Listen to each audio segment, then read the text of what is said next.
नमः संस्कृताय मित्रों। तो आइए आज हम संस्कृत के महाकवि यानी अश्वघोष का परिचय समझते हैं। इनका किस प्रकार से आपको परिचय, क्या नोट्स बनाना है।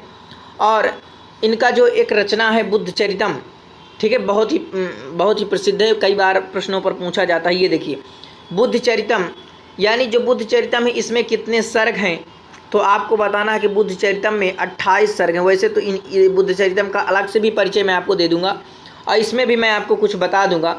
तो देखिए आपको पहले नोट करना है अश्वघोष का परिचय, ठीक है। इनका नाम है अश्वघोष। इनकी उपाधियां देखिए, इनकी उपाधियां बहुत महत्वपूर्ण है जो आपको नोट करना चाहिए, क्योंकि उपाधि पूछ ली जाती है, ठीक है।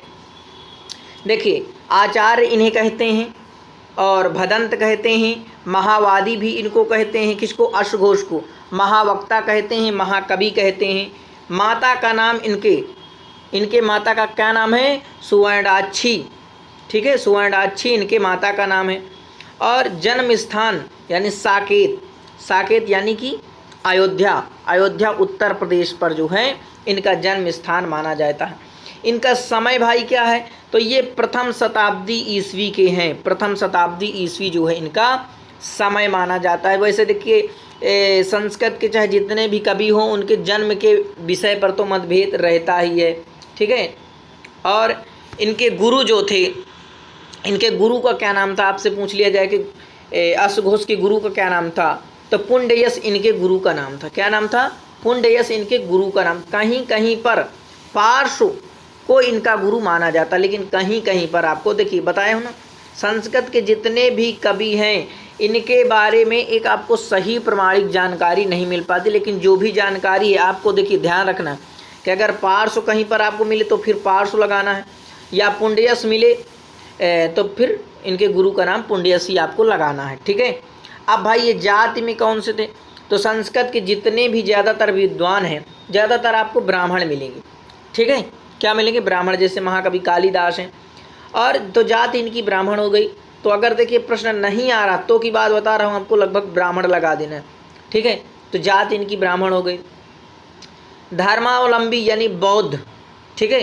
पूर्व में जो है ये शैव थे यानी शंकर जी को मानने थे, लेकिन जो है बाद में बौद्ध को मानने लगे, ठीक है। और दीक्षा दीक्षा जो इन्होंने ली तो हीनयान संप्रदाय में इन्होंने दीक्षा ली, ठीक है। आश्रयदाता इनके सम्राट कनिष्क थे। कौन थे? सम्राट कनिष्क जो है इनके आश्रयदाता था, जिसके राज पर जो है ये अपनी रचनाएं करते थे।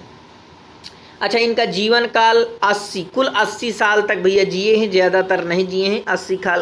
80 साल कम नहीं होता, 80 साल की उम्र पर ही जो है इनकी मृत्यु हो जाती है। आगे जानते हैं महत्वपूर्ण बातें। तो अश्वघोष कश्मीर में संपन्न चतुर्थ बौद्ध संगीति के उपाध्यक्ष थे। तो भाई ये कश्मीर जो है, कश्मीर में संपन्न चतुर्थ बौद्ध संगीति के जो हैं क्या थे? तो उपाध्यक्ष थे। एक उपाधि और मिल गई इनको, उपाध्यक्ष। प्रिय छंद, इन्होंने अनुष्टुप छंद को और उपजाति छंद को अपना प्रिय छंद बना लिया, ठीक है। अनुष्टुप और उपजाति को इन्होंने अपना प्रिय छंद बना लिया। और रीति इनकी वैदर्भी। ज़्यादातर कवियों की रीति क्या है? वैदर्भी। अभी तक आपने देखा जैसे कि कालिदास की कौन सी रीति है? तो कालिदास की वैदर्भी है।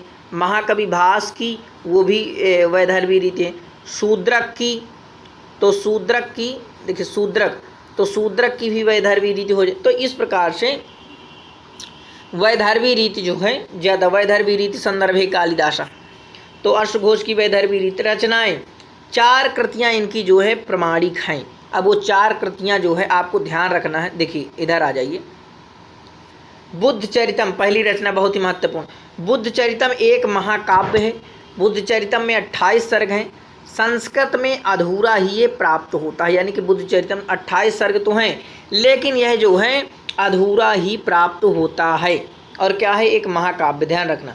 इसके बाद है सौंदर्य नंद। अब देखिए सौंदर्य नंद से आपको ध्यान रखना है, ये भी एक क्या है? महाकाव्य है। इसमें 18 सर्ग हैं, पूर्णतः संस्कृत में उपलब्ध है इनका सौंदर्य नंद। सौंदर्य नंद जो है क्या है? पूर्णतः उपलब्ध है। और 18 सर्ग और कौन से महाकाव्य में हैं? तो आपके 18 सर्ग जो है आपके हो जाएंगे किरातार्जुनीयम महाकाव्य में। किरात अर्जुनीयम महाकाव्य कितने सर्ग हैं? तो 18 सर्ग हो जाएंगे। रघुवंश महाकाव्य में तो रघुवंश महाकाव्य 19 सर्ग हो जाएंगे। और 20 सर्ग किसमें हैं? तो 20 सर्ग आपके शिशुपाल वधम में हो जाएंगे। ठीक है, 20 सर्ग शिशुपाल वधम में। तो क्रम से ध्यान रखना, 18 हो गया आपका सौंदर्यनंद किरात अर्जुनीयम में, 19 सर्ग हो गया रघुवंश में, और 20 सर्ग हो गया शिशुपाल वधम में। तो इतना आपको ध्यान रखना है। आगे इनकी एक रचना है, देखिए सारिपुत्र प्रकरण। सारिपुत्र प्रकरण ये किसकी रचना है? तो अश्वघोष की रचना है। यह एक रूपक है, इस पर जो है 9 अंक हैं, अंशतः ये जो है आपको प्राप्त ही मिलेगा। ठीक है, तो ये आपको 2 रचना, ये वाली तो बहुत ही महत्वपूर्ण है। फिर सारिपुत्र प्रकरण हो गया, ठीक है। और राष्ट्रपाल नाटक, राष्ट्रपाल नाटक यानी ये जो है एक गेय नाटक यानी गाने का नाटक है। ये चीनी भाषा पर है। कौन सी भाषा पर? चीनी भाषा पर। निवास स्थान पुरुषपुर या पेशावर। इनका प्रिय अलंकार, इनका जो निवास था यानी पुरुषपुर या पेशावर, ऐसी जगह पर इनका निवास स्थान माना जाता। प्रिय अलंकार, तो भाई इन्होंने उपमा को प्रिय माना। जैसे कर कमल के समान सुंदर है, जो कर है वो हाथ, ठीक है, यानी कि कर माने हाथ, कमल के समान सुंदर। तो इस प्रकार की इन्होंने उपमा दी कि भाई 2 वस्तुओं की जहाँ एक साथ समता दिखाई जाए वही उपमा अलंकार होता है। तो इस प्रकार से महत्वपूर्ण चीज़ें मित्रों आप याद कर लीजिए। इनकी उपाधियाँ पूरी आपको याद रखना है, पूछी जा सकती हैं। और इनकी माता का नाम, क्योंकि इनके पिता का नाम तो बताया नहीं गया है, तो सुवर्णाक्षी इनकी माता हो जाएंगी। और जन्म स्थान साकेत, यानी साकेत पड़ रहा है आपका अयोध्या उत्तर प्रदेश में। समय इनका प्रथम शताब्दी है। गुरु इनका पुंडयासय या पार्श्व है।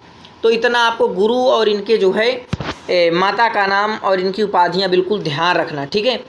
और इस वीडियो को अपने मित्रों तक ज़रूर शेयर करना ताकि वो भी जो है सही जानकारी पा जाए। और संस्कृत के लिए ये चैनल समर्पित है। नमः संस्कृताय मित्रों, बहुत बहुत आप सभी का धन्यवाद वीडियो देखने के लिए।